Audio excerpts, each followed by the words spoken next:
everyone. Welcome to the Sabrae Show Live, where we control... I'm already now. Seriously. You're fired, Alfred. You're fucking fired. All right, hold on. Hey, hold on. Scene. All right, everyone. Oh, wait. Okay. All right, everyone. Welcome to the Sabrae Show Live, where we control our own narratives and have the conversations that we need to have in order to empower our community. I'm your host, Miss Sabrae. I'm Jamil. The great Sean. All right, and thank you so much for tuning into the best show in the motherfucking DMV. Hey. Stamp, boy, mother. Yes. Today's word. Stamp. Stamp. And please break it down. What is stamp? Stamp means like I certify that to be fact. Like I put that, That word was created at Virginia State, by the way, by some people from home. Oh, okay. By people from here. Stop giving it history. No, it was not. Swear to God, right now. No, it was not. Okay. Nah, I was saying Look in the stamp in comments. 7th grade. Historical ass nigga. Look in the comments. Stay with he always be like, He was at Virginia State and we made the shit hot, and next thing you know, we came back home and everybody was saying stamp. So stamp. Word of the day, this racial life is stamp. All right? I glass your ass. I'm sick of him. And I think that's it for the intro. How you want to big up Virginia? Wow, what's going on? Because it's also like the DMV. Virginia State is not the DMV. Petersburg. Look, that's exit fucking 76, 176. Virginia State was the school that all the kids that couldn't get into no other schools. Oh yeah, Virginia State is definitely like it was the DMV. It was the rep. Like we went home like, yeah, that shit brought out there. Y'all know who's still the GOAT though? After Coachella yesterday? I don't know. I feel like I don't trust you right now. What? Beyonce is still the GOAT, y'all. Okay. She just keep getting better and better. Better and better. And she look beautiful. She it looked does. like she had like some motherfucking Crisco If glow on her. was like talking about her hair, I was like, okay, what we not gonna Come do? on now. Is y'all just her hair look good. She gave birth for the first time and with those twins. You need to relax. You really think she had blue? I absolutely do. When I saw the stomach fold, but I mean, when she explained it, I kind of understood. What did she say? You ain't never hear her reference that? What did she say? About what she had over it, and she had a bunch of miscarriages prior to that. So I mean, I can understand her kind of. Her stomach looked like when you take the cake out of the oven too early. She showed a whole video. Did you not see Life Is But a Dream on HBO? No, I'm not a beehive. I'm not like a bee. Nigga, she showed her naked belly moving and everything. It was her belly. No, but what was the fold? You said she addressed the fold though. No, okay, they do. Y'all motherfuckers are reaching to No. You said she addressed the fold. Her stomach deflated on national TV. Yes, what did she say? Nigga, she had something over top of that. Oh my God. Okay, oh, that's what she said? That's blind loyalty right there, y'all. It's not even blind loyalty. What did she have on top of it? When I saw her Life Is But a Dream Joint HBO special and her fucking human ass Beyonce stomach with a kid kicking in that bitch, I had to go ahead and give her the It was a media production though. I had to go ahead and give her the benefit. Let me ask you, what's the dude's name?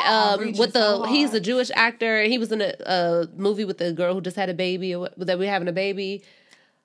I don't know. Jewish actor.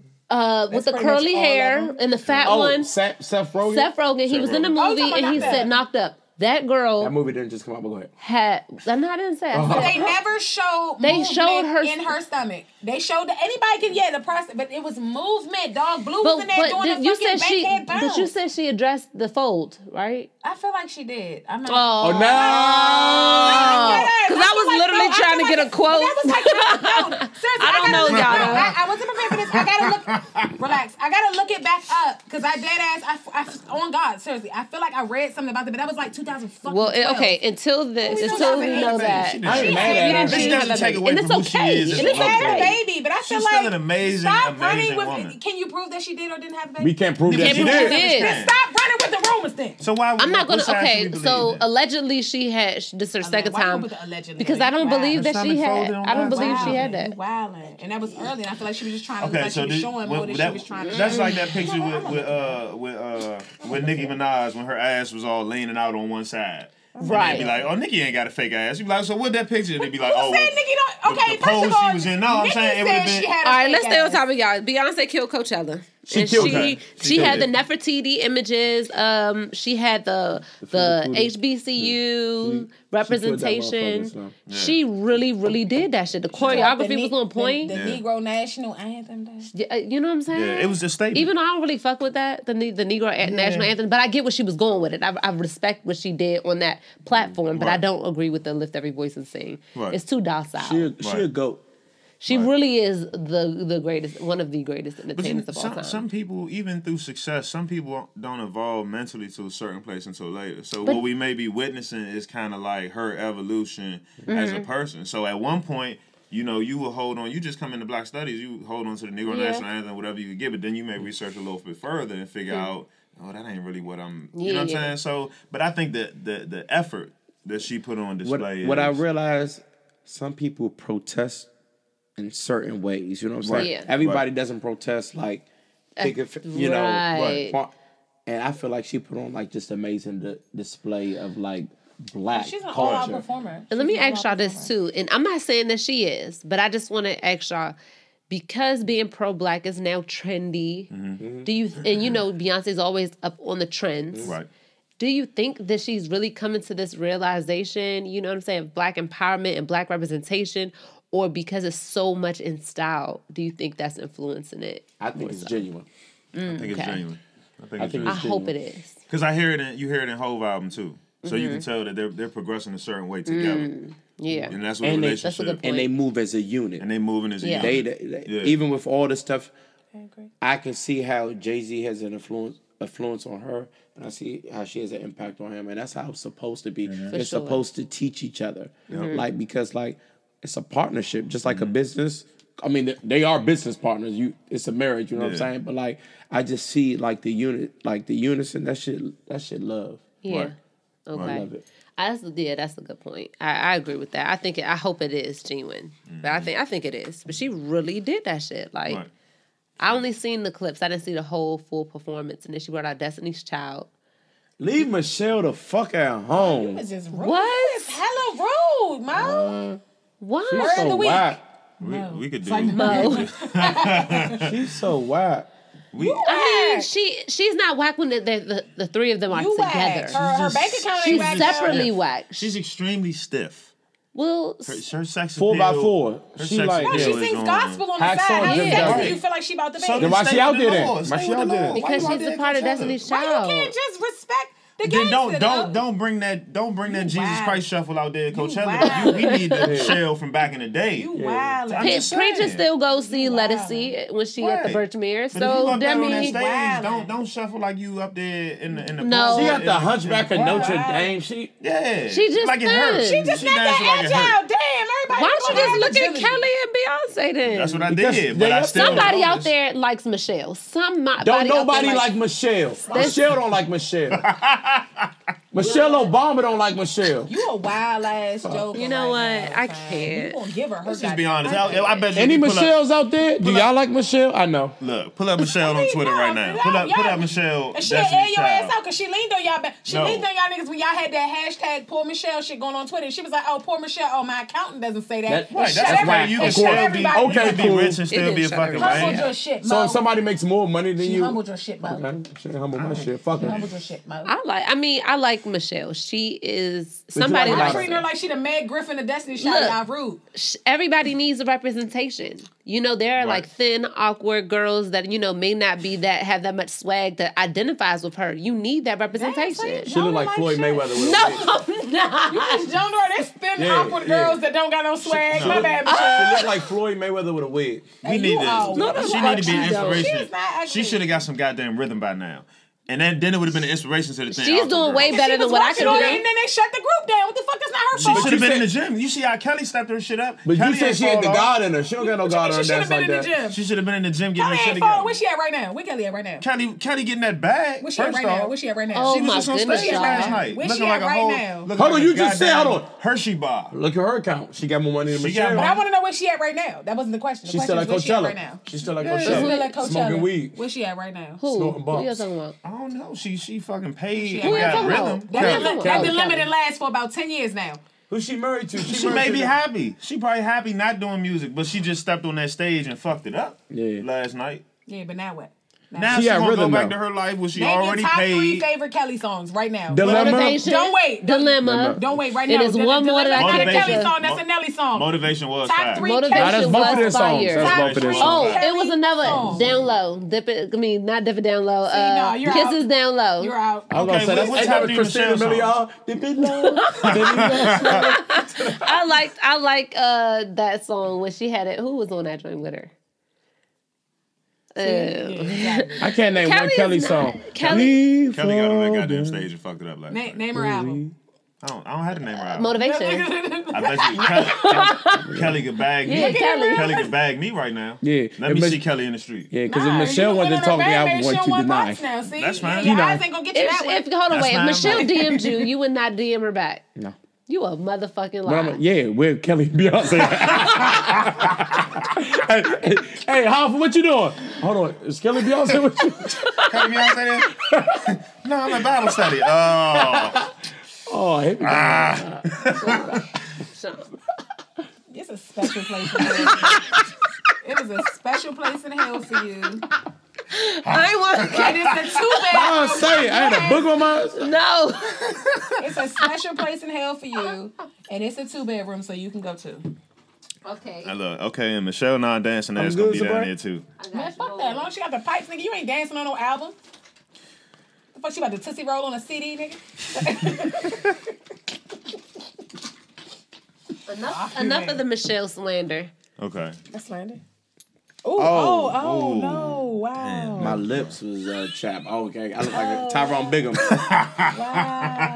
I thought I had a book. I was like... And then we just gonna fling that shit over here. That's how you gotta do it. I was just making sure I had you, you know what I'm saying? So on camera, we good. 45 minutes. Good. And it was real discreet, you know what I'm saying? Keep that, too. Keep that shit. That shit genuine. Eat no my fucking burgers. All right, so eat his burgers. That's nasty. What are your? Is it your baby? He said it build up your immune system. Okay. He said that for real? No, from a scientific standpoint, it actually does. Is he a fucking scientist? I'm not with. No, I looked it up, but I'm not willing to try it. No, it really does. You can take some vitamin C. That does too. I bet you a white person came to that conclusion. White people love eating their boogers in traffic. Oh my God! Why should people, you creep? You look over in traffic, you catch. It's like a 2-piece movie. Fucking them Jones up. Don't got no tip. They be hitting them Jones. Don't got no tip. And they be low-key allergic to washing their hands. Now that's history. That's a fact. That's a scientific fact. Just get a Jones, roll it up, and be like, Yeah, man. They wild. Stop. All right. We gotta change the subject because this shit is creeping me the fuck out. Wow, he's super wild with it. Oh. They are. Okay. I feel like you eat your boogers because you look real guilty. Never. You see his face? Y'all he was crazy like, wow, as shit. Y'all some wild ass. Never. Wild ass nigga. Where are we going with this? I don't know. He just looked like he was wild. I'm sorry. Okay. Moving on. You the one say one of your grown ass friends eat their boogers. Yeah, and you friends with them. So, wow. Differences in lifestyles. Y'all like Fab, right? No. Not as an artist. You used to like art. Okay, but but why is the media going so easy on him? Like easy on him? Yes. Have you seen them cover Fab lately? Like nobody wants to touch it. Like what's up? Like I mean, even though we haven't personally seen a video him. When on Twitter? Yeah. Maybe on Twitter, but I'm saying like some of the media. The media. Yeah, I'm not gonna lie. Other than like Baller Alert and like Shade Room, they may post the video, whatever. But like other shows that cover current events like that, they're just like, oh man, he was a good dude. I hope this ain't true. You want me to give you, know what I'm saying? True opinion or because I don't want people to stop watching the show. Yeah. What you mean? What? Why should they go on them? Because they go on everybody. Gotcha. You know what I'm saying? You're right. They went on. I don't know why, because he's not that great. He's not Jay-Z. He's not. I don't know why. Honestly. They went on. They constantly go on R. Kelly. You know what I'm saying? Hold on. Bill Cosby. R. Kelly and Fab two different. I mean, that's two different levels. R. Kelly has only 40 years of fucking 13-year-olds. Right. Allegedly. Can we just not? Because we can't say something that's not. There was a 14-year-old kid in his basement or some shit like that recently. But we legally we can't say certain things. He pulled Beyonce Fifth CD on that little girl. That's how we can talk. Say that. He did what? What? What? What? What? This nigga calls himself the Pied Piper. Do you know the story of that? Yes. I mean, yes, but still, There's too many stories. How does he keep getting off? That's what I want to know. You know why? I don't know. Because women keep on supporting him. He keep paying these little bitches money. I was about to say older black women. Older black women do. Niggas on that buying R. Kelly tickets. No, they buying them for their girls. And they only taking they wife to the shows. But the ones that's there alone singing. Yes. All them government workers. What do you think they did? I went to Royal Farms Arena. That shit was nothing but women in that motherfucker. Throwing their motherfucking panties in the air. No, black women. Let's be honest. Black women do support R. Kelly. Older black women do support R. Kelly. But they still supporting him. I seen him tweet the other day. This nigga talk about some on Saturdays we ball and you see these old black bitches. You the finest man. Okay, look. So I did edit it and say. Well, older black women don't follow Baller Alert or Shade Room. That's all. Right. They don't. No, they know. They know. You know that nigga was on trial. People pick and choose who they want to like. You saw that nigga on camera. If you do something really well, people will give you passes. Yeah. Well, if you was fucking and the R. Kelly song came on, you're not gonna get up and be like, "Oh no, I'm not fucking with that." That shit not gonna be in the rotation. You know what? I would turn. Look at Michael Jackson. Michael Jackson was that he did not touch the fucking kids, Mo. No, he was not. He wasn't. I don't think so. Okay. And then you have to respect the verdict. Hold on, wait. You gotta respect the verdict. I don't give a fuck about no verdict. You do. You have to because that came out and spoke and said they offered him like $100,000 because his kid went to Neverland Ranch and they had a picture there and they said they offered him $100,000 to say that Mike touched his kid. Yes. Yeah, that's one. Right. Hey, you wild. No, you gotta respect the verdict, especially because you do. I don't gotta respect nothing. You do because if a man was on the corner and they said that he was sleeping with little kids, you're not gonna be like, oh, let's where smoke is fire. Okay, real quick though, once this is over, I need you to go upstairs and see HR because you are out of pocket. Look, say something about Hoffa. Now we done known each other since high school. Mm-hmm. I know they say, well, Hoffa shot somebody in the head right after the party the other night.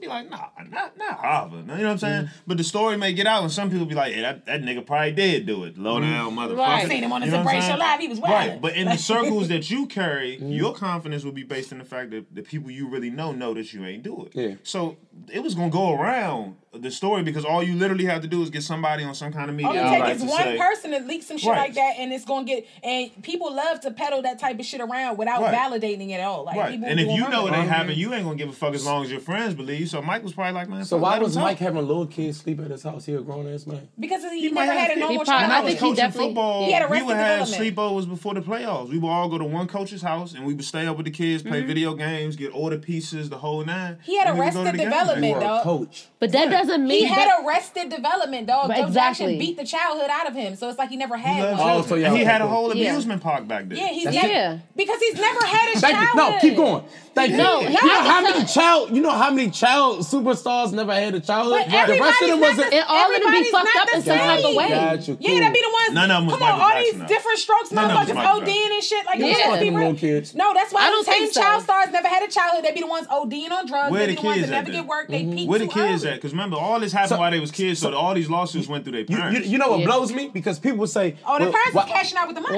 One at a time. People say, well, Bill Cosby was paying off the woman because he guilty, but Michael Jackson paid off. But then it was like, it's different because the energy not the same. They say, he just wanted to, scoot off the table. Well, why was he paying them off? I got questions about Bill. A lot of people pay people off because he was guilty, but he just didn't feel like going through the litigation. But he would admit that shit. So why was Mike Jackson? But that was a sign of the times. Everybody was on lewds back then, dog. These bitches was rolling and they was with it. Right now, say we shoot to stardom, right now, and then next year this time we doing something, and somebody says, hey, I was in the club and Jamil and Hoffa approached me and sexually assaulted me, and they take that to gossip or something like that. That's going to get so much pub. You're right. We can know what happened and know that we didn't do anything like that. We know the woman wanted to neck us off, but and then you might have an advisor or somebody on your team that's like, based on this and based on these different elements of the situation, you need to go ahead and pay them and get that shit out the way because that'll hurt you because you got this contract and this meeting coming up.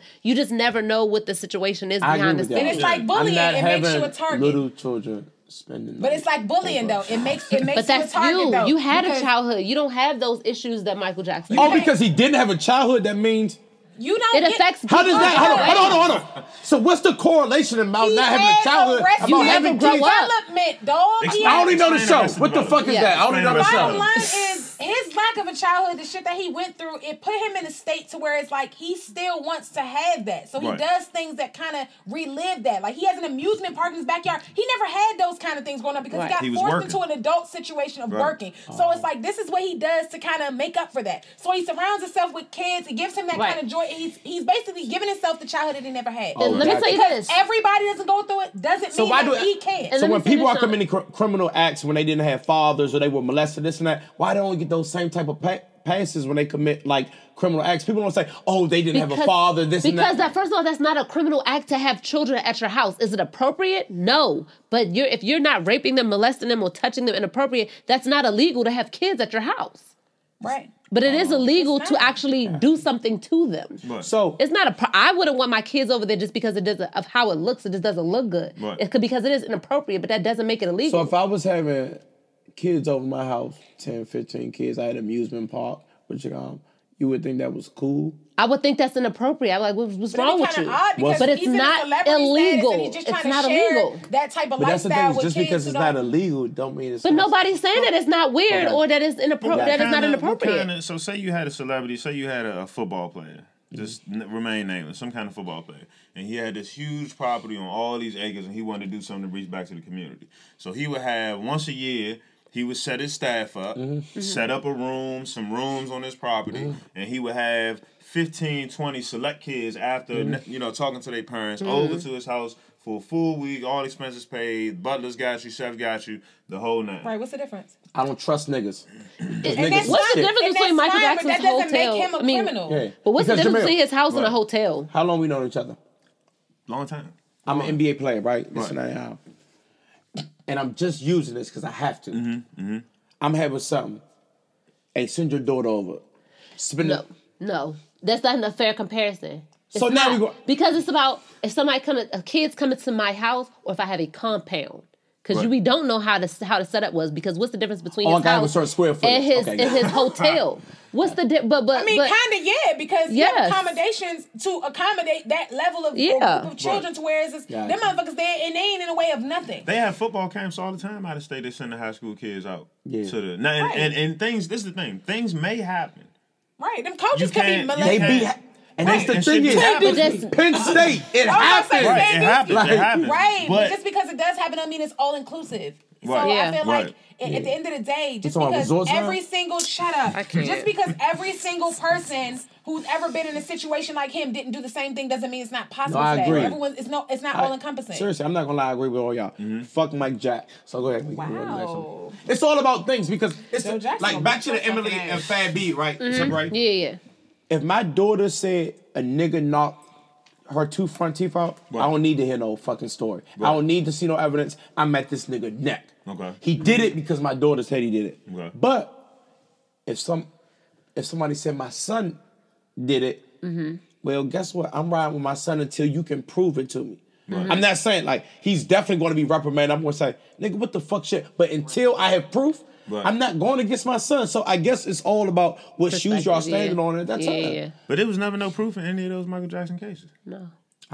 Fab proof was right there. Like I said, it's like a bully situation. He became a target. It's no proof in the Bill Cosby. He became a target. There wasn't none. I don't know. I'm not a Bill Cosby condemner. Me either. You know what I'm saying? At all. Because it ain't no proof in them jokes too. At all. Well, I feel like, was he drugging bitches? Probably. But were they with the shits? Probably. That shit was you going gotta think about everyone was taking lewds back then. Everybody was fried up in mind. But my it doesn't mean it was right. Right, don't make it right, but I feel like bitches probably came through with the shits like, yeah, I mean, he got them drugs, girl, and then it's like afterwards you thought you were going to get something out of it, it didn't pan out that way, now you mad. I just can't fuck with it because I feel like if you got to go to that, even if everybody's doing it, you don't got to go to that extent. Like, man. But how do you know these bitches weren't asking for the drugs for everybody was high back then? That was my angle on it. The drugs were, you look in that era, the Rick James and the whole, like, this was a thing. Like, you walk into parties, you hear them tell the stories about the old parties. Cocaine, and you walk in and it's a mountain of cocaine on the table. So I think this was a normal thing. But I think a lot of these women probably had a moment and saw an opportunity 30 years down the line. Because there was some powers that wanted to destroy this man. I'm not going to get into exactly why. But they do this to black men and women over and over again. So it shouldn't even be a thought to think. I know a lot of people, you get on social media and they say, oh, y'all hotep, y'all think. So y'all think they would try to shut this man down? Yes. Fucking right. They do it all the time. Everybody did it to Michael Jackson too, by the way. Because Michael Jackson on that tour was about to speak out against the healthcare. A lot of people's catalogs, Yeah. But it depends on what state, and this is a disclaimer. Right. I probably raped a woman. Due to the state, a woman cannot give consent if she's under the, if she's under the influence. I'm sure growing up in the city, you done had like, hey, we got these joints, come on, man, let's get some weed, let's get the street, get some liquor, you know what I'm saying? Not with the intent, but like, let's have a good time. You're saying just by the book. By the book. But are you also under the influence? Yeah, we all. Then that kind of so then exactly. Still under, by law. But you couldn't either, to be honest. Exactly. So it could go both ways. But the problem with that is when you get a chick drunk and you're or fried or whatever out of mind and you're completely sober. That's someone taking advantage of the situation. Exactly. When y'all both cooked, it's like whatever happened. Well, I know. No, you're right.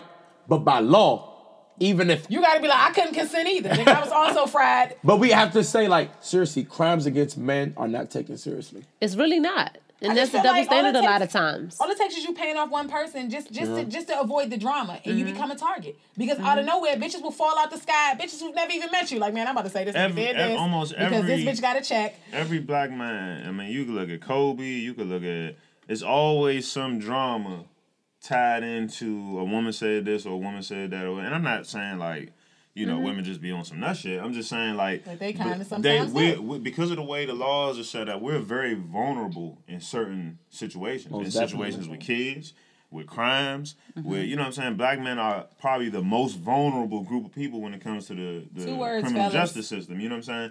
So you can just say anything. Now, say we all sit right here and say it was one more person here. Somebody put something in your drink, right? Automatically, they're going to look at both of us. It may have been a girl.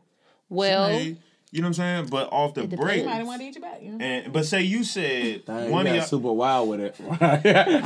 She might have say you were to accuse one of us, and we went, or both of us, and we went through the criminal justice system. It don't matter what we gone. We did it. But that's not always true. That's not always true because she doesn't have the complexion for that type of immediate attention. When it comes to black women, that shit don't work the same. But the bottom line is, once the allegations are made, even if you're exonerated, you're branded the Candyman for life. So when we Google you, that shit's gonna come up. So it's always gonna be something that people can cite on you, even though you've gotten off. Yeah, you look up that case search, they don't give you the variables and be like, oh, this happened. It just says you did this, you did that, or you did do it like. You're a sex offender. I was looking up a house earlier and they don't say that, oh, he was sex offenders near here. Yeah, they don't say, oh, you were 17 and she was 15. Right. That's right. Look at the dude that hit the NFL a couple years ago. That was supposed to be a star. And some white girl said, that's what I'm saying. But it don't work the same when it comes to black women because you don't see that happen often, especially in those situations for athletes or whatever. When it's a white woman, it doesn't matter. That's why we keep telling y'all to stay away from them joints, but no, y'all niggas want to go to the league and go get you a Caucasian joint, and then what happened? 2 years later, you in court. We had a comedy show the other day.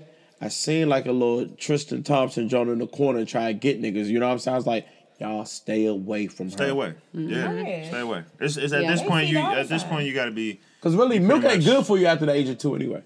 Right. I mean, drink milk. And especially for black people, because most black people are lactose intolerant. Right. And that should speak volumes. I just feel like that shit trifling. I'm not tolerant to the bullshit. I just feel like that shit is trifling. I just don't like milk. I'm not drinking that shit. But that also goes to and then drain that shit out. You know what I'm saying? That also goes to the fact that black men, black people, period, are just more criminalized for a lot of stuff because we just have that negative stain on our reputation. We just do. And a lot of times the media, the white stream media has a lot to do with because it has a lot to. They have a lot to do with, you know what I'm saying, the demonization of black people, and that is literally killing us. You know, and then like you see the situation.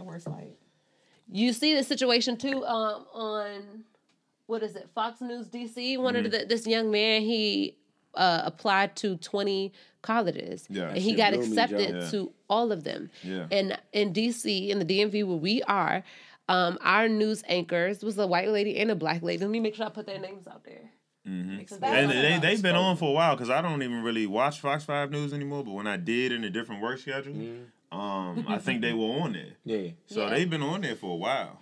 It was. And shout out to the young fella. I don't know his name, but that's major. That's dope. Honestly. That's a huge accomplishment. His name was Michael Brown. Michael You know what I'm Brown. saying? Oh, man. A flip side Wow. to the one that they killed that could have Wow. been a similar situation. Right. And they That's still dope. trying That's to put him in. amazing.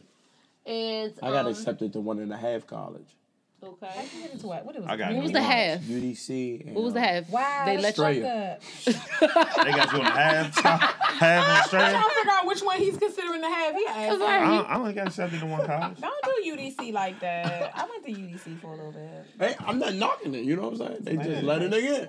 Yeah, that's I don't know how. So I the got news it. anchors were named Sarah Fraser and Holly Morris. Yep, yeah, they've been yeah, on I for a know while. Black Holly Hollies. Morris and And they referred to the boy as obnoxious. And the white lady, I believe that was Holly Morris, she was like, "Oh yeah, that's it's crazy. He's taking away opportunities from other children, and he's being obnoxious, and he basically is greedy, doing too much." By applying to 20 colleges. So I never went to college. If you don't actually accept the scholarship, doesn't that scholarship They have still waiting get left on the lists table all for? the Okay. time. right. waiting Yeah, lists all the taking time. any opportunity, But- he has to actually accept it, you retard. So is she mad about? Does she hate Walmart for coming in communities and building mega stores and putting mom and pop shops out of business and Of course taking not. opportunities? No, she's not mad at them.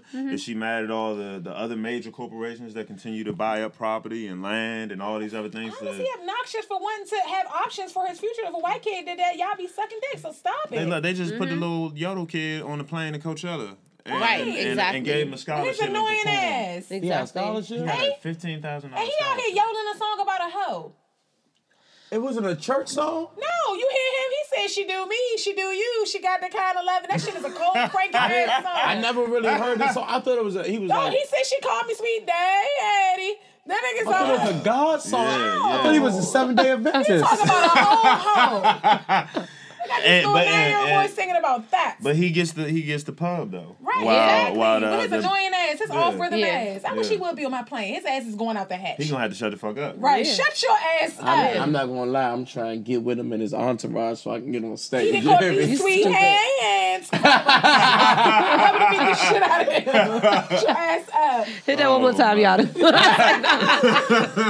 no, it's just like that dude, the Starbucks guys. The dudes at Starbucks. It That was a two or good three segue guys. into that. Yeah, it was. It was a nice segue. Yeah. The guys at Starbucks, though, minding their business, Can I get went over? in there to get some coffee, but they were waiting for a friend. They hadn't ordered anything. And it was what was wild was how many white people I saw rally behind them on social media who were pissed. Right. Who was posting that like, dog, I was in the Starbucks. I'm white. I'm doing the same thing they doing. What's the problem? Even the white guy in the video They was went like, to Starbucks the and white just guy, shot them. the white guy was in the video. Like, what did they do? What's He the was. problem? You arrested these guys. Come to find out they were real estate brokers. Yeah. They were waiting for a friend. Minding their why? I mean, come on, Starbucks got the free Wi-Fi. How they? First of all, everyone People stays go. in- Everybody goes in there. I met my realtor in the Starbucks, and we didn't get shit. So that happens all the time. People got staying free there for Wi-Fi. 4, I was 5, just 6 in there- I was just hours in there like the it's other day. nothing. Right, Just you got free another- Wi-Fi. You never said we had to buy something to use it. Yeah. But my thing is like, yeah, exactly. You got these guys arrested and called it trespassing, and then Starbucks is basically like apologize. No, you need to fire the motherfucker who decided to make that judgment call. Point Right. blank, period. But no, what did they do? Oh, well, we're really sorry. And Can they? sorry. If it's like a franchise, does can not, they do that? you know what I'm saying? Does not, you know, get the cold clinks off my fucking wrist. Like, seriously? Like, What'd you say, Sean? I said, can they? If like it's like a franchise, can they do that? somebody, I mean, I don't know. I'm asking somebody that. needs to be Well, terminated they for can that. get. I mean, you probably Yeah. can cause a They public can like definitely- a boycott, or Gotcha. you can cause some. Well, kind first of all, I don't believe in boycotts anymore. I think that we should just stop supporting certain companies that Period. don't respect us unless Yeah. they go out of their way to do something that will benefit us.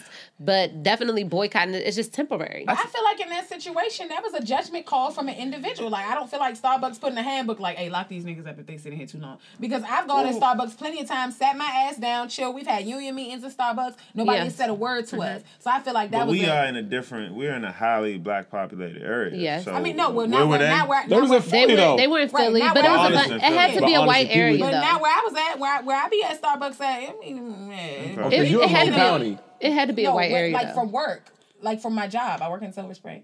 So where yeah, it be Mo. Yeah, that's what I'm saying. But I'm not going to the joint by my house where the niggas be at. I'm going to the joint where it be mad, white people at. And I've never had no issues in that situation. So I feel like that was a fucked up judgment call for an individual. Yeah, and it was. But I think it's safer, just like you were saying, and we talk about representation. It's safer to assume that all of these companies don't have our best interests at heart. None of these banks, none of these warehouses, none of these superstores, none of these gas stations, none of these grocery stores, none of any of these places. It's almost safer to assume, and like say you got a 5% margin where you might be wrong. And then work yourself 95% of these companies were built by people who felt the way about black people back then, and they still feel the same way now. And you that's think the thing. Walmart likes black people? No, they tolerate them. They make great workers until they die. Yeah, but that's the thing, though. It doesn't, how somebody feels about me, that would matter. But when you violate me and I find out, because I'm not going to analyze every single business owner to see what your beliefs are about me or about people that look like me. But when you do violate, then something needs to be done to show other people, I don't give a fuck what you think about me, but you will respect me. Right. You know what I'm saying? Regardless or not. And then we just, you lose a lot of business and you'll suffer from that. Yeah. I think we just got to we got to start getting our own. We want coffee. It was a coffee shop in Oakland that stopped serving uniformed police officers. That stopped? They will not serve a uniformed police officer coffee. Why? Because of all the stuff that's happening in Oakland in terms of like the police violence and everything. They made it a safe space for Oakland residents to come where they don't have to worry about being harassed by the police. That's what all these people. That's what the Fruitvale Station incident was. It is in that area. Okay. So all the people are saying, "Oh, well, they shouldn't be allowed to do that." So why not? Why should everybody else get a safe space when you got residents and people are being killed out in the street like pigs, and you have to worry about? I want a place where I can go where I don't have to worry about the police, and it should be your right to do that. So we need I don't know if I agree with that, though. You know? And not even just because my dude is the police. I really don't agree with that, only because that sends out so many messages. And first of all, I don't know if can you discriminate against police? Because guess what? If they get robbed, they can do it legally. Who they gonna call? That's the thing. That's the hypocrisy of it. No. You're gonna call the police if you get robbed, and then that sends a message that, first of all, we need to have more messages telling our people to become police officers. And I know that is such I ain't fuck 12, whatever. But if you shy away from it and more young people aren't, that look like the people that they're policing aren't going to be policed, then guess what you're stuck with? You know what I'm saying? People from out of town that don't look like you. You know what blows me about black police officers? A lot of black police officers, once they become police officers, they're not really black no more. It's blue. Some of them, because I do know. I've talked to some. I know a lot of them. It's not like their views start changing because it's a brotherhood. Yeah, but I'm not mad at that. But a lot of black men do that. A lot of black people, period. Because I've talked to a lot of them, especially because of my relationship with them. I talked to some of them, and some of them know that they are not blue. They know very well that if some shit go down and that was the, you know what I'm saying, they mistakenly shot somebody or harmed somebody, that shit can get real fucked up real fast for them. They don't live under that illusion that, I'm blue, I'm not black. But some do. So why work? Because you can't complain about something if you can contribute to something. You want to contribute to something and you don't. You know what I'm saying? Solutions and not problems. But to throw out for that Oakland spot, though, I feel like that's probably like the least probable place of getting robbed ever. Motherfuckers probably protect that place with every last bone in their body. Yeah, because you went out your way to give us a safe haven. The last thing we're gonna do is destroy that. Realistically, people will probably put their life on the line for that coffee shop. You gotta say because those are the feelings that people are feeling. So if you say it's in the same area as Fruitvale Station, and we all know the story behind that, and I think it was something recent that just happened in that same it's still the Bay Area. So there have been multiple stories. I remember seeing stuff from that area just that didn't even make major news, but that was circulated around Twitter. So we're talking about an extreme area, where we are talking about police violence at alarming rates. Yeah. You know what I'm saying? And the need is there for them to create a space where they can say, we don't have to worry about the police like Starbucks busting up in there and dragging us out. Y'all not welcome to sit here. I mean, of course, somebody got warned or something. But just as this is how much, because maybe that may open a conversation. I do. This is how hard we willing to go. I I think that's definitely something. Too much anyway. I don't know. I don't know what the climate is, what the vibe is in that area. Right. So I can't speak on that specific area. But to me, to be more productive, in my opinion, is to have more officers go to these schools and talk to young kids about becoming police or something like that. That will change long term because that business is a short term solution, in my opinion, versus, getting people from that area because let's be honest, all of those fatalities that come from police officers to black people are white officers or non-black officers. Well, I had one of my classmates, I'm in electrical apprenticeship and we about to graduate, and one of my classmates was actually killed. Clap it up for you. Hold on, don't. Yes. I appreciate it. It, man. It's been a long 5 years. Don't bypass that, my nigga. Long 5 years. And you remember I talked to you right after I got accepted.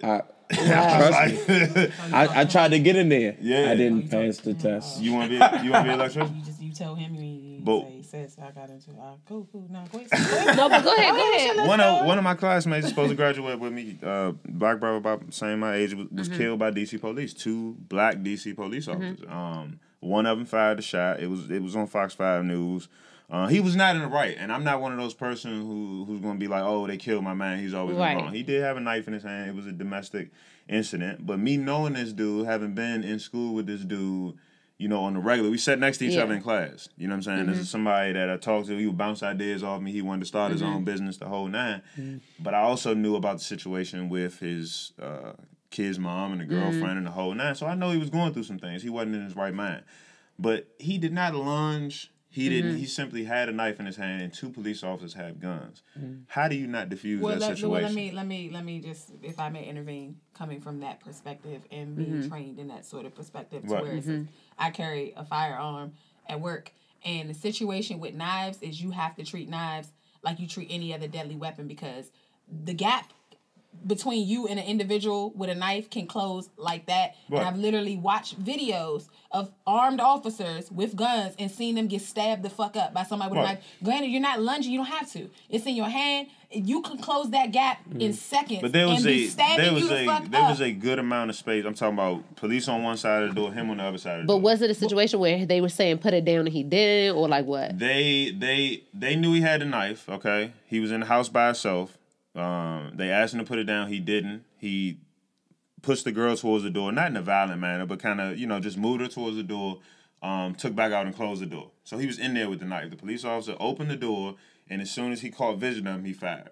They didn't try to defuse the situation. And my thing is, if we're going to push more people to be police officers, I see videos all the time of white officers arresting white people that do the most. Dylan, he shot up the whole church. Do the most. And then bought a verdict after that. And not even just the act that they committed, even when it's time to get locked up, run around with a knife, shoot me, motherfucker, with guns. I see all kinds of stuff. So when we got our go to YouTube, black brothers, you'll see that. Yeah. No, you're so absolutely right. if we're gonna push them to police the streets, then it should be police with a manner. If closing the gap, then look, kick the door open and back up and say, hey, look, brother. But no, you're right. That's what you're supposed to do. You're supposed to create a distance between you while you attempt to diffuse that. That's it. But you know what I'm saying? Like, it's a situation where just in a reference to that, like where that gap can get closed fast, so I can understand why somebody might ultimately resort to that. Yeah. But that shouldn't be your, like you say, okay, you kicked the door, you caught sight, you shot him. Nah, you supposed to, you know what I'm saying? Because at the end of the day, you have a door for cover when it comes to a knife situation. So you should have been like, hey, I need you to put that down. What happened to the standoff? It's supposed to be a standoff. What happened to negotiators? They killed that man on Christmas Day. He had 4 kids. Oh God. He went over there to get the presents that he bought for his kids. You see what I'm saying? So, and this is somebody that we all came from church. So this is somebody that changed their life around, was in the same place I am, found a career that gave him the ability to provide for his kids, and was killed by officers that same skin color as him that didn't take that second step to say. So, what's the intent of the police? Is it to show your force, or are we getting young black officers that are really getting on and trying to help people? Because we grow up certain blocks. The police, we would have police that could come out there and chill. Yeah. And they may have known, hey, y'all doing this and that, but look, just, you know what I'm saying? Y'all got to chill. No, let me say this, put this out there. I'm not in no way a blue life sympathizer whatsoever. But being, engaged to somebody who lives that life every day and who has a family too. Now, could a mistake have been made? You know what I'm saying? Sure. Right. I mean, nobody knows what actually happens in that time or what he said. But what you know about him, no, this was on video. What you know about him, right. Those officers did it. Right. And I'm not excusing anything. All I'm saying is I feel like that is situation is different from black men being targeted by white supremacist extremists, police officers, because mostly when what I'm referring to when these white officers are killing these black people, the black person is unarmed. They don't have no knife, no gun in sight. Right. You know what I'm saying? The crime is their blackness, and they are. This is the opportunity. It was something that doesn't warrant a death sentence. Like you saying, I was selling cigarettes, but you killed me though. That warrant me. But that doesn't pose a threat. But I'm saying this is not a threat to non-violent crime. Exactly. Right. And you have violent white offenders who will murder people in cold blood. You've had instances where white offenders have taken a cop's gun in a courthouse and fired a round or two off, and you apprehend them alive. Right. But you got my man's out here, you know what I'm saying, chilling, minding his business, or a black person with a legally registered firearm. Right. They're getting assassinated, basically. Right. Like it's nothing. So and that's the disconnect. And to me, it's not even a police thing. It's just that happens that a lot of these situations happen to be police. It's just a white supremacist thing. But you can't for that. That's the problem. But you can, and that's what we have to do as black media, because we have to change the narrative to kind of combat what they're doing to us in white not stream when media. they join the force. You can't screen for that. You can do all the background in the world, but it's not going to tell you mentally where that person is when it comes to racially driven issues. It's not going to tell you that. It's not going to tell you that they're out of their fucking mind when it comes to black people until they get in a situation like that. So they'll have all the credentials. They'll fit all the bill on paper. They'll pass the physicals. They'll go through the psychological and everything. They'll fit the bill as a resume, but you don't know that he can't stand black people until he gets in the situation. They know how to and no test for that. By then it's too late. But there are signs, because let's flip the script and let's see if there was a bunch of fatal shootings between unarmed white people and black cops. There would be several screenings, new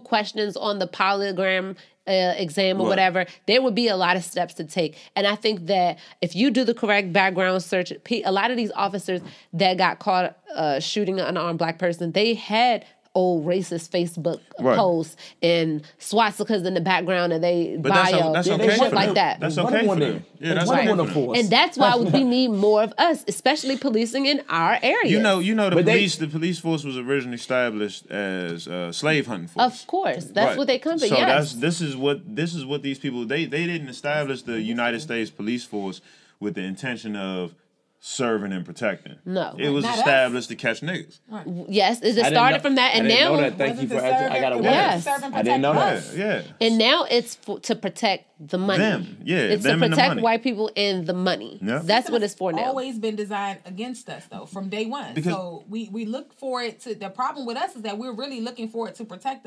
us, a system that was never designed for us. So at this juncture in life, I mean, I can get what you're saying, Sabrae, as far as like we need more of our own on it because it's not designed for us. So in order to make it for us or to ever benefit from it, that's what we need. We need more of our own. But it's that negative disposition in inner cities. It's bred from childhood. Yeah. And it's because of what they see. You know, like growing up, a lot of times it's what you're getting from the people that are around you, and then you grow up and you see it for yourself, and that's what really gives people that negative disposition. Sad part is though, the same motherfuckers will be like, "Fuck 12, fuck 12." Don't let your mama get robbed. Where's the police? Like, right. You know, right. It got to be one or the other. Like, and what's do you think we need more police officers, or do you think we need more like officials, like politicians, like neither laws, like. Neither. No, he means more as far as us in those roles. Absolutely. Neither. Why you say that? I think we need to realize what we're up against, and we're up against a system. The system doesn't have emotions. It doesn't have feelings. It doesn't have the empathy that humans have. The system is a system. It's written. It's just like if you work in IT. White. You set up a system, and that system runs. That's it. So we're not up against people. We're up against people that have devoted themselves to a system and are no longer people. They're part of the system. So they don't have the empathy. They don't care how many black kids get killed on the street. They don't give a fuck. As long as them checks keep rolling in. They don't care how many people serve life sentences. As long as them checks from them private prison investments keep rolling in. So we're not dealing with people. What we have to do is shock the system. And to shock the system, you have to completely check out of the system. And then you start your own system. And if you, and this is even more hard to do because just like you were saying about representation and everything, right? The more time you get, they used to make these movies back in the early, I'm talking about when film, I'm not going to say a date because I don't want to be wrong, but when film was very, first, they used to create these movies portraying black men as these savages. And in the movies, they would beat on white women and beat on white men, and they would have to get a whole crew of white guys, 8 white guys, to tame one of these savage niggas. And they would show this shit. You know what I'm saying? Live perpetuating that same fear. So now when you talk about racist people and where does this racism come from? You talking about this is coming from years of visions like that, and this is how slick they are. They'll make us take interest and love our own fucked up situations rather than do something to change it. So what's all the hood classics? Boys in the Hood, Menace to Society. Them the images, white people see them movies too. And that's what they think of black people. But then we see it and that's what we think of ourselves. So we keep ourselves at that level. And this is how complex this shit is. It's really a super psychological game. But they have us liking these fucked up images ourselves, and then we can't figure out why we can't change these images in real life. Because we keep pulling these images in. But isn't that reality? Those movies? It's a part of it. I mean, part of it. I mean, and that's, whether it's part or like full or partial, it's something that when I see Boys in the Hood, I know niggas like Ricky. Right. So I'm not. Well, yeah. So that's why I like the movie. It's not because, you know what I'm saying, like, I'm not trying to focus on the negativity, but I'm like, damn. I know that shit happens in the hood. Because that's your environment. And that's an imbalance. It's an imbalance, and that's the problem. That needs representation, just like this show needs representation. And that is really why we do this, is because we're not representing this part of our community. The millennials who actually know what the fuck is going on and actually are looking for positive changes and replacing the system of white supremacy with a system of justice.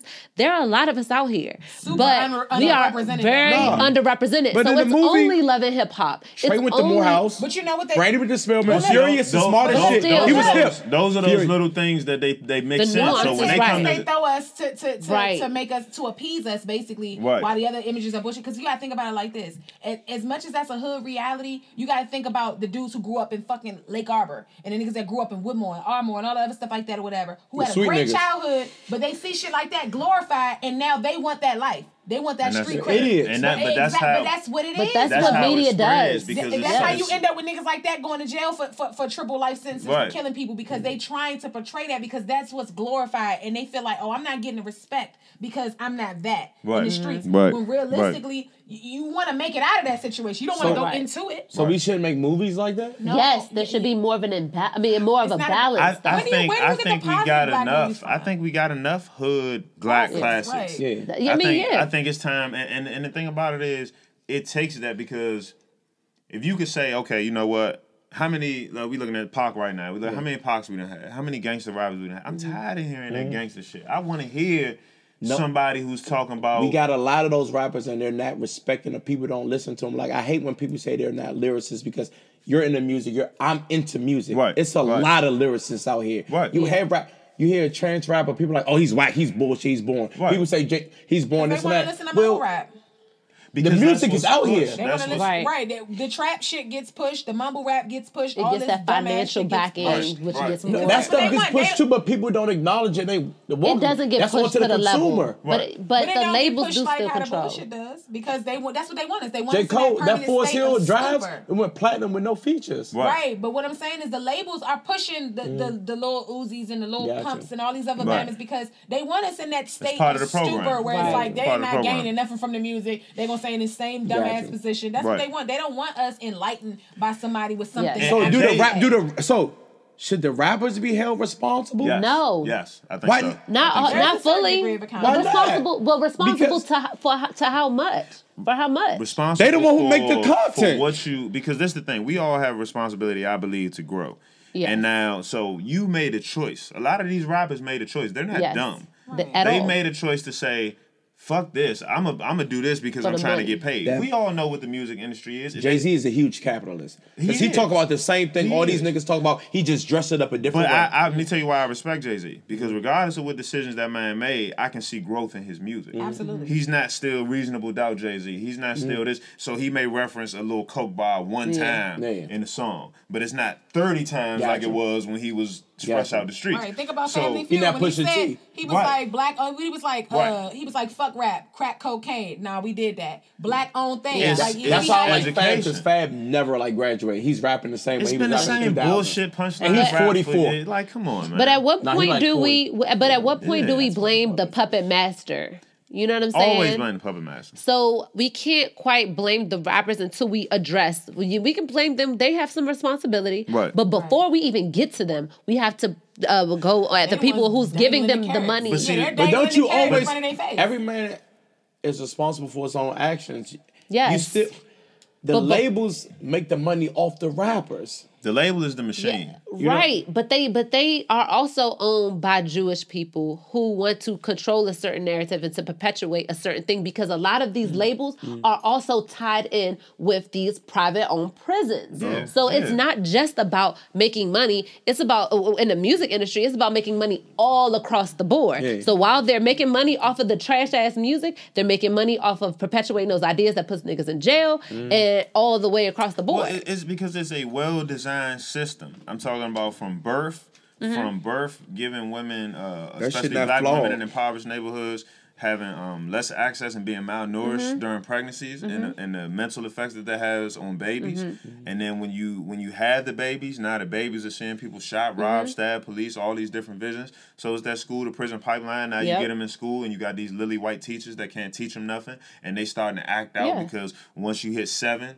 You know what I'm saying? You kind of have your personality, which is why they start us in school so late, because they don't want anybody getting in there and giving us what we really need or finding out what we really need to make our kids advance. They want to say, hey, well, wait till 7. You're going to see whatever shit you see outside in the neighborhood and your mother struggling and your daddy not there and all that, and then come to school. And we're going to give you some teachers that can't teach you. You know what I'm saying? And then we're going to aim these 40-year-old men, these 35, 40-year-old men that's going to talk about this bullshit that some of the times they don't even do. Because the future was quick to come out. Teachers don't even live in the communities. Yeah, I know the old court thing where you say, "Oh, hey, that was just I was rapping about that. I don't really do it." But some people I don't. You can't do that shit every day and not die. So they rapping about these things, and then they pushing the raps to the kids. They pushing the cigarettes to the kids. They pushing the drugs to the kids, and you don't have no option, because when you go home, say we want to be in the street. I was one of them kids that looked out the window at the older niggas on the street, and I couldn't wait to get outside. Right, couldn't get outside because I was always in trouble and punished and shit. But that was so I saw that, because all I saw as a way to get out of this situation with my mother working 2 jobs and all that was to get out there and hustle, and that's who I saw driving nice cars. That's who I saw. So they figured that out. Yeah, so they figured that out and they packaged it. And hey, if 20% of y'all niggas make it out, cool. But we gonna keep 60% of y'all motherfuckers in these jails, because we've been putting these ideas in your head since you was 10, 12, and you look at these videos where all the kids dancing and singing the lyrics to these songs. That's programming. But back to the images and the programming, which is very important. A lot of people don't realize that history repeats itself. Absolutely. Hitler, in order for Hitler to be able to do what he did to the Jews, he had to demonize them first in the media. They don't contribute to society. They actually are a detriment to society. They're dumb anyway. They rape people. They do all these things. So when it comes to exterminate them, it should be okay, right? And that is a strategy that is still used to this day. That's why when a black man is killed by a white officer, they get off, because in the jury's mind, they don't see anything. They don't see. They're like, well, they. With this story, you know what? And that's what happened with them dudes in Starbucks. All the commentary I was reading, there has to be. It was literally the person who posted it was a white person who was there, who said, "I just watched this shit happen. This is wild. It's fucked up. They didn't do nothing." And people argue with this woman and said there has to be more to the story. They automatically assume, nah, these niggas had to do something to justify them getting arrested. And this lady's like, Slim, I watched this shit happen. No, it's always gonna be the narrative. Hey, where do white people at when people be where they at when it comes to jury? Like, why those white people never in the jury stands? You know what? I don't know. Same reason I never. White people are just as programmed as black people are. And I always felt like it's going to be real funny when white people realize, the average white person realizes that they didn't have as many games ran on them as we have. See, our advantage. Well, they benefit from it though, but they benefit from it. Right. White people benefit from the system of white supremacy. So let's be clear. They may see something and be like, "Oh shit, that's wrong," but they're not going to throw their own people under the bus at all. They even stick those two white women who were abusing those black kids that they adopted and they ran off the cliff, they still won't address them like they should. They still won't say, and they did, and they still won't be like, you know what, this was disgusting. They murdered those children and all that. They still will say, oh, we don't know what happened, or it could have been, they could have tried to stop it. Oh, there were no skin marks on the road. Exactly. It's always some sort of justification for them. It's never, you know what I'm saying? They're always getting the benefit of the doubt in whatever angle that benefits them. It's never just flat out, these bitches was out of their mind, it was fucked up, y'all was wilding. It's never that. It's always because if they were black, it would be. Right. And they control the media. So if they do come out on the other side and they don't want you to see it, you ain't gonna see it. Oh, absolutely. Yeah. Keep that outrageous shit right in the pocket. And if that young boy who, it was a young boy who he was walking to school, he missed the bus. Mm-hmm. He went in front of, he went to someone's house. And asked for direction. I know, so he went to someone's house to ask him for direction. It was the white guy's house, and he shot the boy. And luckily, he shot at him. Right. But he didn't die or anything like that. But the police call was, the audio or whatever was like, oh, he's probably trying to break in, and I don't know why are they at the house trying to break in, and he knocked on the front door to ask for direction. Who knocks on the door to break in? Exactly. That's not a break-in. But that was the excuse. Right. That was his chance to shoot a black person and get away with it and actually get paid, because that's what happened. Justify that shit though, it's like, well, that makes sense. Yeah, he was probably. I can understand why he would feel that because of how we're represented in the media. Exactly. You know what I'm saying? I can't even tell you how many black people will say, well, shoot, yeah, they'll see a headline that demonizing a black victim, and they'll be like, well, yeah, that's what niggas do. You know, we have to, that's what this episode was about. I would say when we fight for shit like this, or we got another black man that's a hashtag, and we all, rallied up in the cause, and it's always that one motherfucking coon-ass nigga or coon-ass bitch, yeah, I said it, that's like, well, what about black on black crime? I'm like, we gotta be the only fucking demographic that ever coined a phrase like black on black crime, which is the dumbest Well, we didn't coin it. That was coined by white media. I mean, like, as far as not necessarily. We perpetuate it, but we did not coin it. The fact that we sit there and fucking we actually agree with that shit and feed into it, bless you, and accept that as acceptable fucking vernacular toward us, that we'll say, well, what about black on black crime? Sweetie, every fucking race kills themselves. It's all about proximity. That's what murder is. You want to kill the people that are close to you. So if you, and we're not nearly as as we like to think. How many old ass black people in our family actually listens to the news and all that and take it face value? A lot of them. There are a lot of coons in the family who perpetuate that nonsense, and then their kids just do and say and think what they thought and robots said. And shit. So you repeat that same shit. But what about, why are we going to tell them to stop killing us when we can't stop killing us? Everybody kills their own race. If you're going to kill, you're going to kill. But somebody point out one in history, I can't think of one on top of my head, or somebody point out one racially motivated black on black murder. I will wait. And I swear to God, I won't hold my breath. Right, but see, we find it easy to kill us because of, again, what the media portrays. When you had NWA come out and you had a record exec that looked at NWA, right? Now let's say on the first level it may have been a genuine white dude that had some money, right?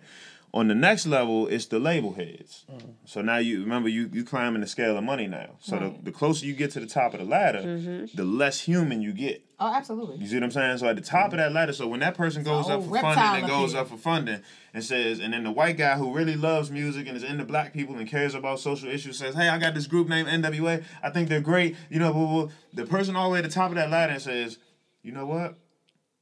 I love to see that image of black man. Mm-hmm.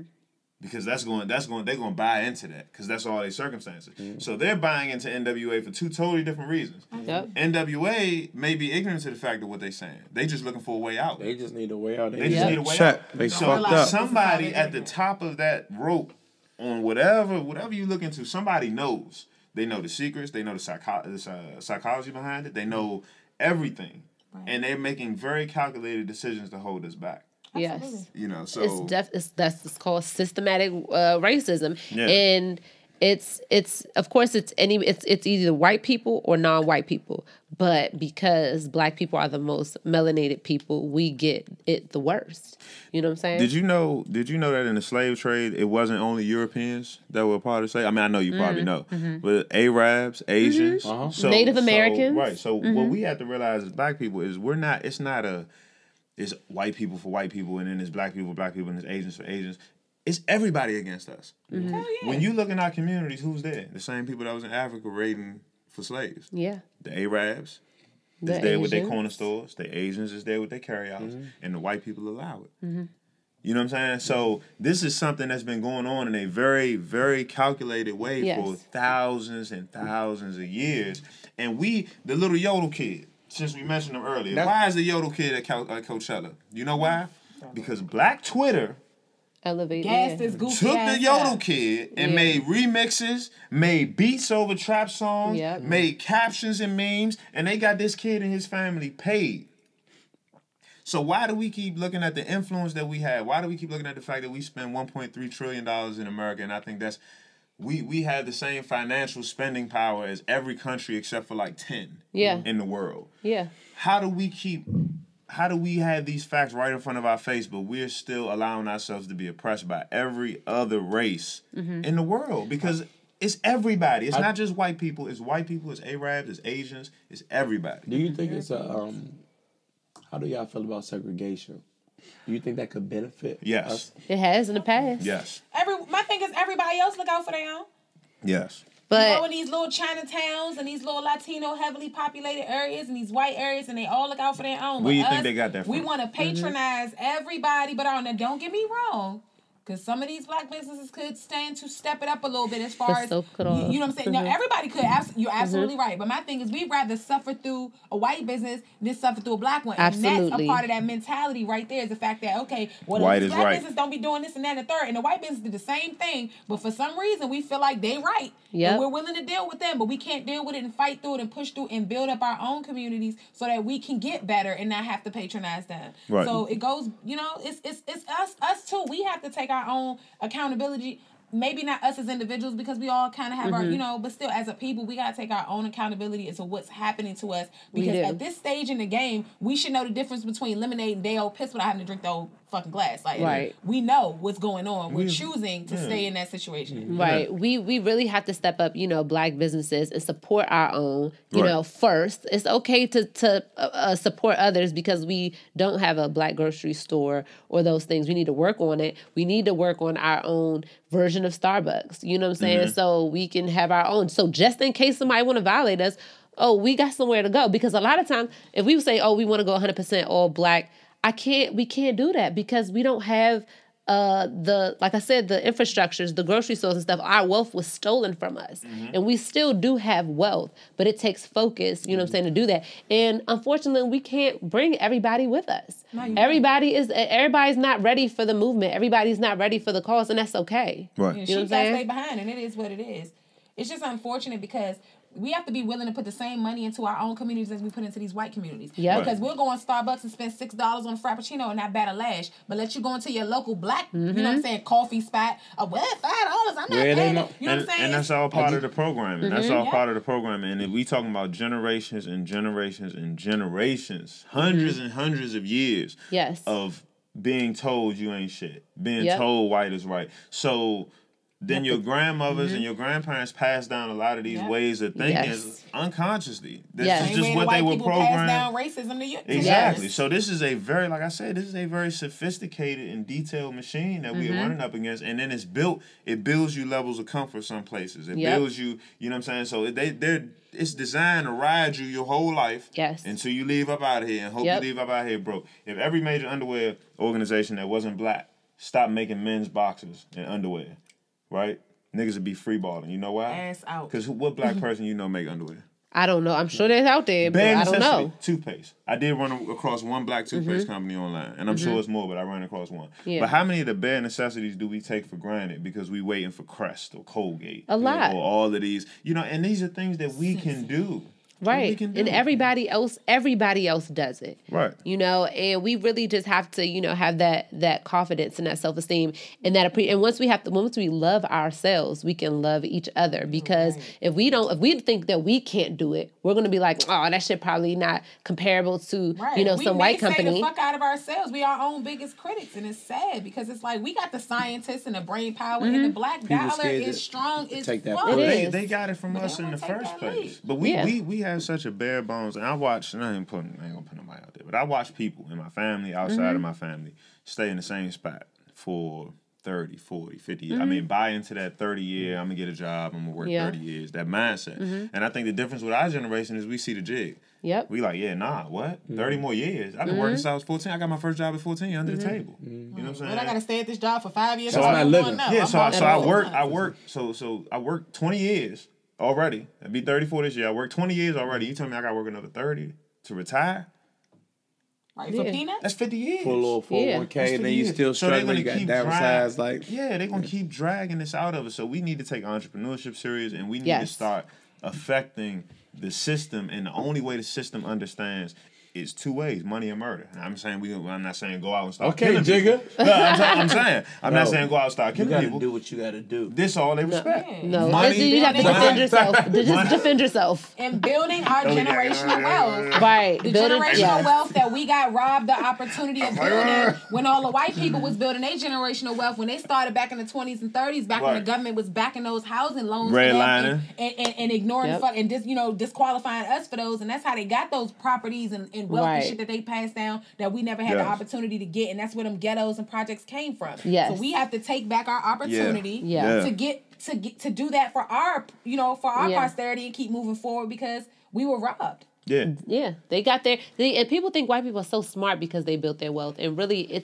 any dummy can profit off of free labor. Right. You know what I'm saying? So that's all. That's the only the competitive edge they have is generations of free labor from us. Right. So, but we, like you said, we generate the wealth. Right. We just have to know where to put it and deprogram ourselves and reprogram ourselves to Black empowerment and replacing the system of white supremacy with a system of justice. Right. You know what I'm saying? People say Black supremacy, all that. There's no such thing. System of justice. Black power has never been about oppressing another. Never. White power has been about oppressing. When you hear white power, you think some niggas is about to hang you. Exactly. When you hear Black power, you think Black power. You think some Black people is having a good time down there. They got their fists up. They trying to lift each other. So I hate when people say that when they say Black Lives Matter, and they always try to tie it. Now I'm not a huge Black Lives Matter Neither fan, am I. Okay, but they automatically try to tie this negative connotation to it, like, oh, it's Black Lives Matter. They do this, but what? Aside from, and everybody wants to bring up the Black Panther Party. Okay, the Black Panther Party was a group that was violent. I'm not going to say that they weren't. They use it to defend themselves. They use it to defend themselves. And number two, the Black Panther Party worked with poor people. Yes. It was the Black Panther Party, but they were poor whites involved. They were poor Mexicans. Yeah, right. They did. They started with it was poor Mexicans involved. They were on a poor people movement. This is why the Black Panther Party became such a target. It wasn't because they organized Black people alone. It was because they were organizing white people, Mexican people, other immigrants that were poor and saw what the country was doing to them. So this country is on an all-out assault for really. They don't even care if you white no more. They on an all-out assault too. Now they're always going to keep racism because that makes it easier for them to do what they do. But they're on an all-out assault. Period. Exactly. Yeah. It don't matter if you Black, white. Now a white person is never going to know the level of racism that a Black person feels ever. Right. But white people better start realizing, because at the end of the day, so you know how when you first get into these Afro studies and you read all these books and you get mad. Yeah. You like, man, fuck you, ready to smack the shit out of Steve and work in a little cubicle beside, you know what I'm saying? But Chandler. Yeah, Chandler. You ready to nigga my job. You know, we not gonna do this today. Chandler, I'm gonna smack the shit out you when I get to work tomorrow. You be ready to smack the shit out Chandler. Yeah. But when you keep reading and you keep progressing and you let other ideologies get in your head, you realize that we are in a place where, yes, we have to help each other. But no group is going to do it alone against this bigger group. Because in that 1%, they talk about the 1%, it ain't all white people. It's white people, it's Arabs, it's but it's African. mostly how do Black people come together? How do we overcome Oh, go ahead. No, I'm gonna answer that. But go ahead. Because this shit all sound good, right? Where do we start? How do we get to that point? We start by being on one universal code of conduct and how we carry ourselves. We don't have to have the same religion, like the same music, have the same background. But if we have the same universal code of conduct, meaning we don't kill other Black people, we protect our children and our elderly. You know what I'm saying? We, like, for example, those kids who they got adopted by that white lesbian couple, we have mechanisms to protect our children because we're the only group who really don't have that. You know, things of that nature. We buy Black first if we can. White people should be adopting Black kids. I agree with that because psychologists say that, you grow up better with people that you can relate with that look like you. Right. But, the things like that, the ideas like that we all come under the same page for those ideas for the growth and the betterment of our community. Right. That's where it starts. We can't really do much before we do that. Right. Yeah. And I think even before that, it has to start on the level of we have to recondition our minds. Individually. To be able to buy into this. And it's funny you said that because one of the things I read in Destruction of a Black Civilization by, I hopped out there. Can't remember his name. Right, it's going to come back to Chandler Williams. Chancellor Williams. Chancellor wrote a book. Chancellor Williams. I thought we were saying fuck that nigga. Chancellor Williams spent 16 years researching, studying this book, and he did not only go to Africa and talk to the local tribes. He went to other places like Europe. And the Middle East and different places and study from their schools because his belief was that you can get certain knowledge from every group. Yes, so the way that they were perceived, the way that the Europeans perceived the Africans, the way that the Africans told their own story, he could gauge a more clear understanding of what happened. And one of the things he talked about was basically that the whole continent of Africa, and let's just say Africa, because I know it's probably some people that's watching. It's not Africa, it's Kemet, it's Nubia, okay, whatever it is. Right. It's the same continent. Wakanda. Yeah, let's call it whatever. But there were all of these, and if I'm not mistaken, I think Africa has the most countries. I could be wrong. Easily. They do. They have the most countries of any continent, right? That's all of these countries operated, and this was evidence that was made facts by Europeans who studied these people. Yeah. And they all operated under one code of conduct. Across this whole continent, they spoke different languages. They spoke more languages than any. They had different environments, different things all across this continent, but they had one code of conduct. We not fucking with the colonizers. Period. If you was in here, I was right. Now, I mean, it was supposed to be, but that should have been one of the things. But one of the stories specifically was they had these white explorers that wanted to come up and they wanted to speak to this one they wanted to tour this one area, and they came up and they hit the jump and they like hey, we wanted to talk to your king or whatever, wanted to see if we can come tour, and they like, yeah, all right, we'll get back to you. And they said that it was all these other black people, and they said, basically these black people walking right past us and walking right in, and they sat out there for days. And they was like, well, how do these black people keep walking in? And then they finally, they won't let us in. So they said they finally let them in the whole nine. And what was happening was there was a diplomatic state in this area. So all those black people that were coming in were all the chiefs from all the different villages in that area that had to come make a decision. The king had no power. The king was only a voice for the people. You see what I'm saying? So we were built off of this community kind of identity. And a lot of other people just came in and stole our stuff and replicated it. So when you see the Jewish areas, when you see Chinatown, when you see all these different things, this is just all the people of the world came to learn from Africa. For sure. You know what I'm saying? So us being African, it's the origin of life. Yeah. So we're really disadvantaged by being here without having the knowledge. I mean, they really went to great lengths to destroy any kind of tie. Eradicate our fucking history from the lessons, from the books, the story. We get the whitewash version of that bullshit, and that was really good because, of course, they're never going to paint themselves in the light to where it's like, hey, we learned from black people. We're going to be like, hey, look. But a lot of these books are being republished these days. So if you do build a library, and Marcus Garvey said your library is one of the most important possessions a man can have. And he also said to be on, like when you let somebody borrow a book, you're supposed to be on their ass.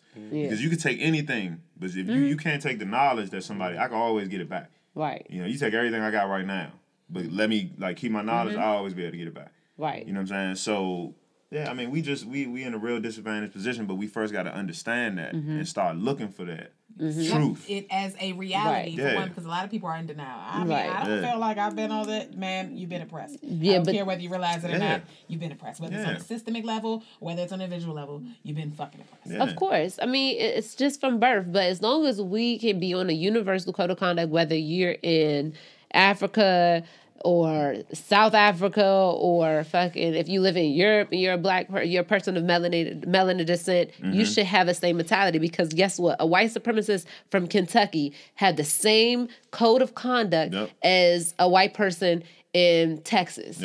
They think exactly the same. No, when white people, even when they disagree, They don't drag each other. They definitely don't. Especially, but that's one of their codes. Maybe in private. Right, they're disagreeing in private like motherfucker, but they're going to have it out front in the public. But that's one of their codes. Yeah. They're not going to throw each other under the... They're addressed. That's something that we need to do. That was our code, though. You see what I'm saying? So what we're dealing with is these people who went in and stole our knowledge and our codes and used them on us. So we're now the outsiders. So when they talk about black people are the savages, you got to remember these are historical facts that white people was over Rome, not washing their ass, throwing trash in the street, and they didn't learn how to become civilized individuals till they started traveling to the schools in Egypt to learn how to. They was over there stinking. Right, they was over there stinking. No, seriously. Until the Moors went over there to Europe. We taught them how to walk. We taught them how to walk. Yeah. We taught them math, science, everything. So when you got a generation of kids that understands that image, and you start to block them out. No, I don't want my kid. I don't want my daughter watching. I don't even want my girl to watch Love and Hip Hop. I don't care. That's how I feel nowadays. Because what are you getting out of that? What are you getting out of that negative ass programming? I think everybody should watch.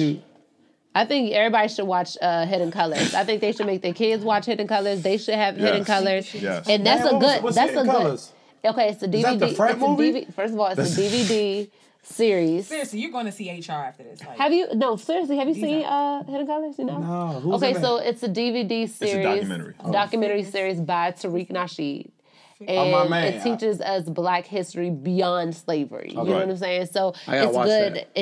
What I do is y'all gotta watch parts now. Yeah. And what I do is I have Hidden Colors parties for my cousins. Because their parents, they don't even know that history. Right. So that's how I do it to teach them, so they can have a self-esteem about themselves that says, okay, I can't be bad at math if I invented math. Right. You know what I'm saying? So things like that just help the mindset of our youth. In order to believe we can change things, you got to know what Black Wall Street was.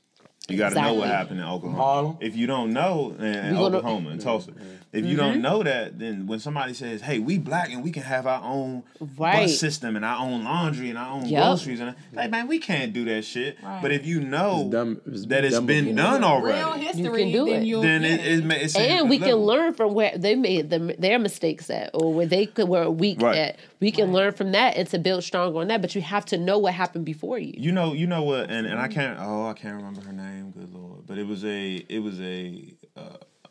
Black lady speaking. She used to speak a lot during the Civil Rights era, and I'll come back with her name. But one of the things she said was, "We are a country without a military and without a political system." I think that's Dr. Francis Cress Welsing. Francis Cress Welsing, that's exactly who it was. So, she said we are we're literally a small country without a military and without a political system. And that's what we are. We got the spending. And that makes us vulnerable. Very vulnerable. So that's the thing. Very vulnerable. There's nothing to protect our, anything. Right. Yeah. So when you're talking about some of the mistakes that may have been made by Black Wall Street, at some point we got to get in there. And I know it's firepower, it's the military, it's this, the military. At some point we got to get so fucking fed up. You see what I'm saying? That we like, nah. We got the firepower. These niggas talking about Dracos. They do. But the crazy thing is, look, we probably got the military, enough niggas that don't care. That's what I'm saying. To really, you know what I'm saying? If you gonna take one for the team on your own people, why is Zimmerman walking around here free? Because niggas ain't about their business. These are the same bammers that get on social media all day and say, "Oh man, white people, they be calling each other nigga." Somebody call me a nigga, I'm going off. Then somebody be like nigger, and then what they do? Pull out their phone. Right. Twitter, do y'all say, look at this nigga, look at him. I'm just saying, like, call me a nigga. If you out here anyway, you're a serial murderer in a gang and doing all of this. Right. At the very least, if you're going to kill your own people, protect, you know what I'm saying, your community to a certain degree. If you're going to take one for the team off some Jordans or $200, Zimmerman shouldn't be out here. And that was part of the recruiting process when they was in the Black Panther Party. They would go up to the different communities that had the gangs, and they would be beefing and they would say, "Look, why y'all killing each other? Y'all really want to, get back at the people that's oppressing you." Yeah. Right. Yeah. You want to take an L off the nigga up the street, but the dude who you so mad about, who killed one of y'all for, Yeah, I remember when he kept like, "Oh, we going to do this and that." This nigga been walking the street 8 years now. Right. Hell yeah. All his harm came from self-harm. Anybody did shit to him. Exactly. Right.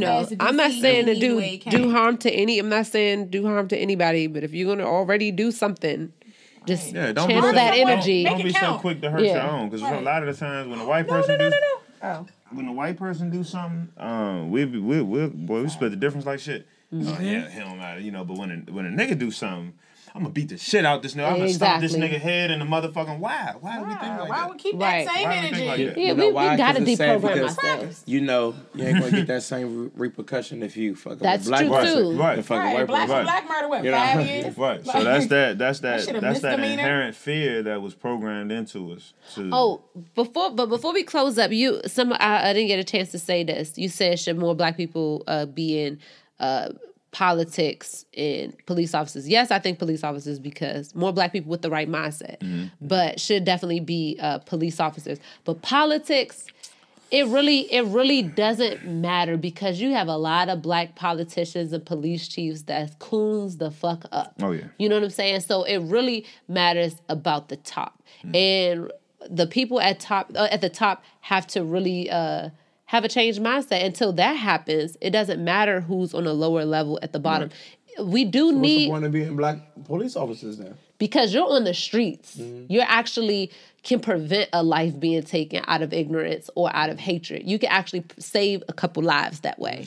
But they don't snitch on each other. But yeah, and those black police officers not snitching on those crooked white police officers. That's true. And that's true because a lot of times they can't because of the system that's created around that. They can. They don't choose that blue wall of silence because you can't. They really can't. Why can't they? Because they would lose. It wouldn't even be. But that's why I say it's once a black person becomes a police.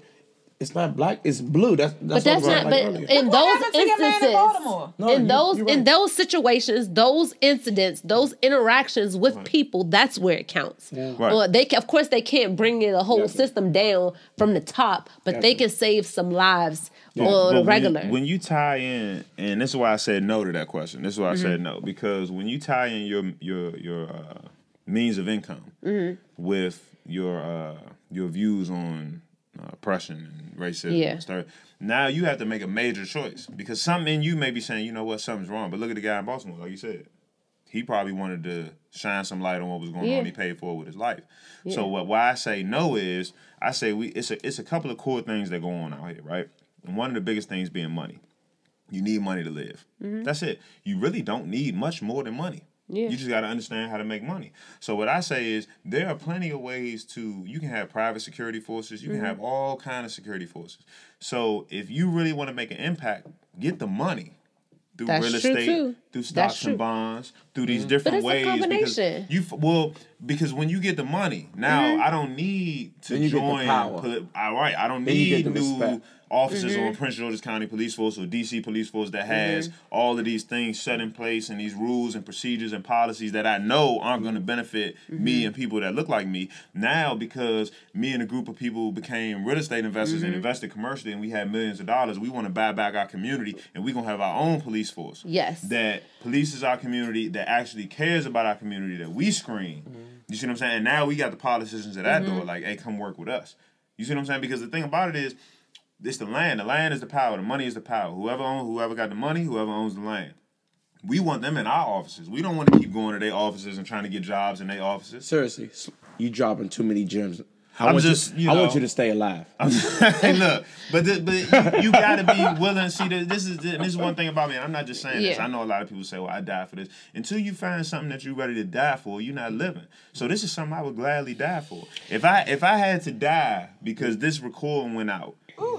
But it touched 1,000 people. That's true, yeah. And made them, then guess what? That's worth it to me. Because it gives my kids something to stand on. It gives my family something to stand on. And I did whatever I was meant to do here in this plane of life. I'm not going to let no bitch ass niggas come to your funeral either. Yeah, nah, keep them out. Real nigga. Keep them out. Real keep them out. I'm not going to let you die, man. Come on. First of all, that's not going to happen. It has to be that level of commitment in order to see some change. But that's the thing is, I don't think the majority of our people feel that way. Well, we need people that will combat the system of white supremacy. We are victims of white supremacy, and by nature, if you're a victim of something, you will do what it takes to overcome that. Nobody has to die for it because we don't need black leaders anymore. Because we learned from the past that you have one leader, and we rely on that one leader. You kill that one leader, the movement dies. We need everybody to be on code. We don't need no leader. Right. So if we're all on code, nobody needs, you know what I'm saying?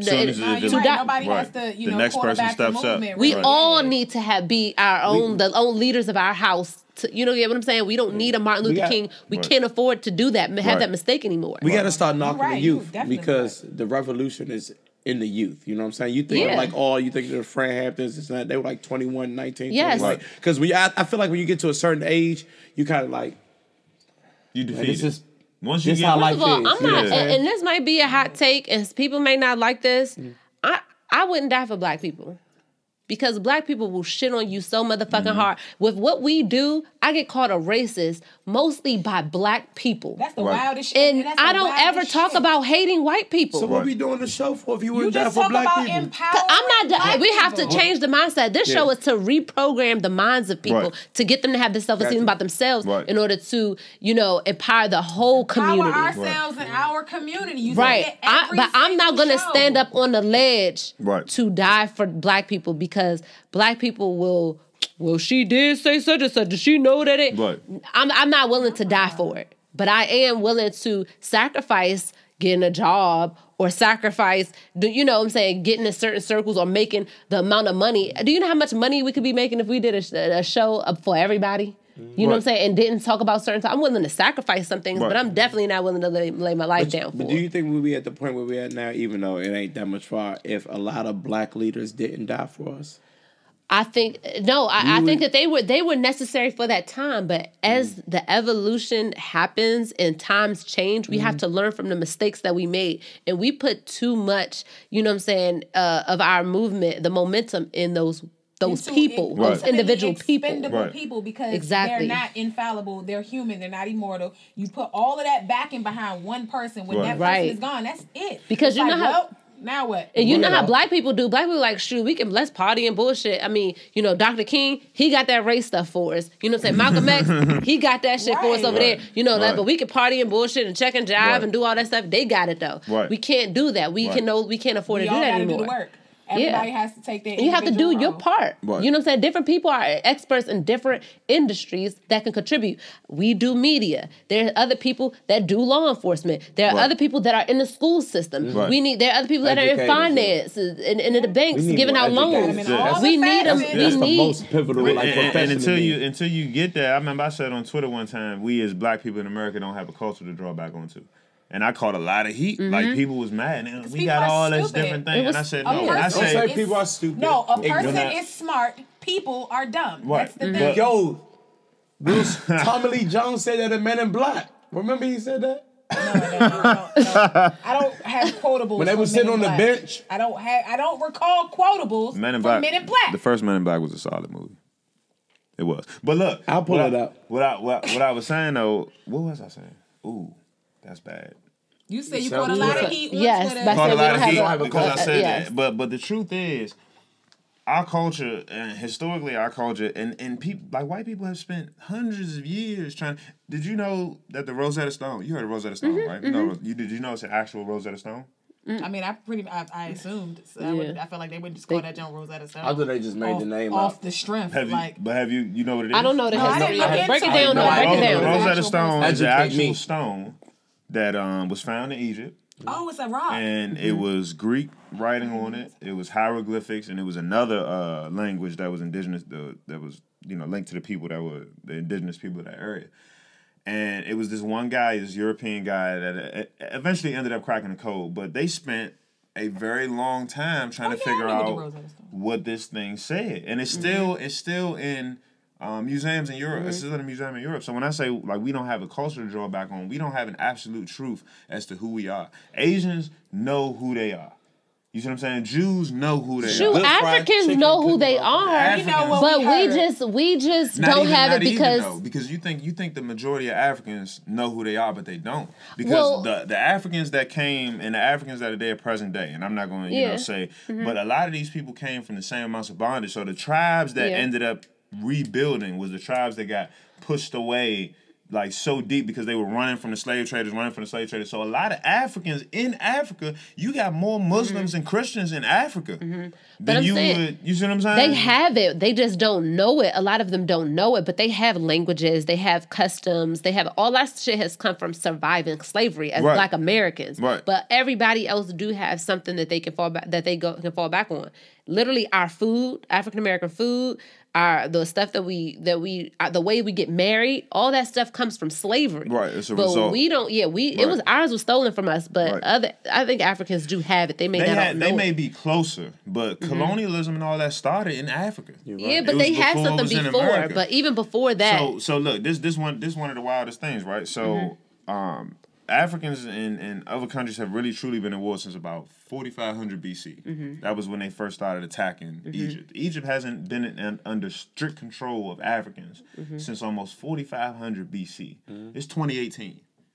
You see what I'm saying? So this has been going on for a very long time. Is why they could persuade half of Africa to become Christians and Muslims and all that. And those aren't direct numbers, so don't hit me with I looked it up. But what I'm saying is there are a high population of Muslims, of Christians, and everything because the Africans that were left in Africa after they got there, it was a massacre. So these people, when they talk about cannibalism and all that, and those images that they showed of Africans, that happened because these people were pushed to the absolute brink.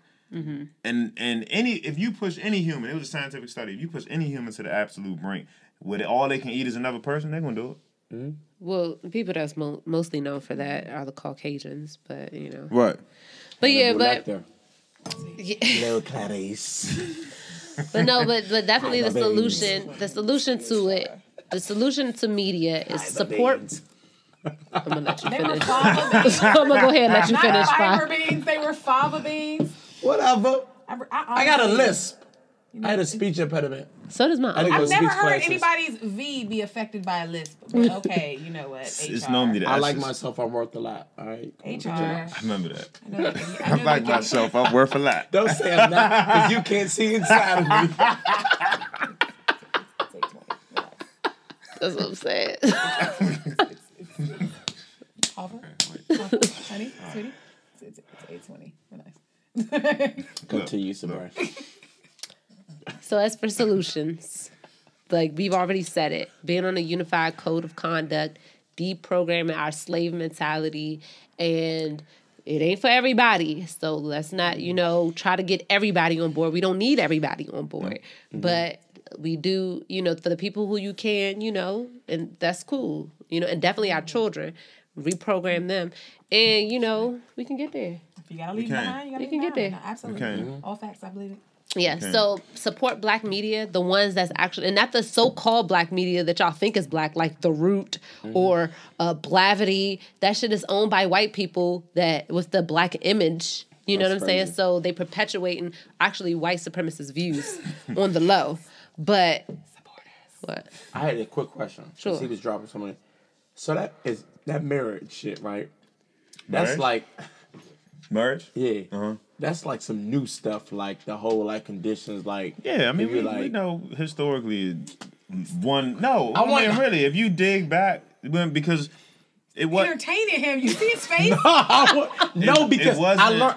It wasn't marriage to one person. Like they had multiple wives because I feel like this is a loaded question from him. No, but I'm really about to take it like on a real deep level.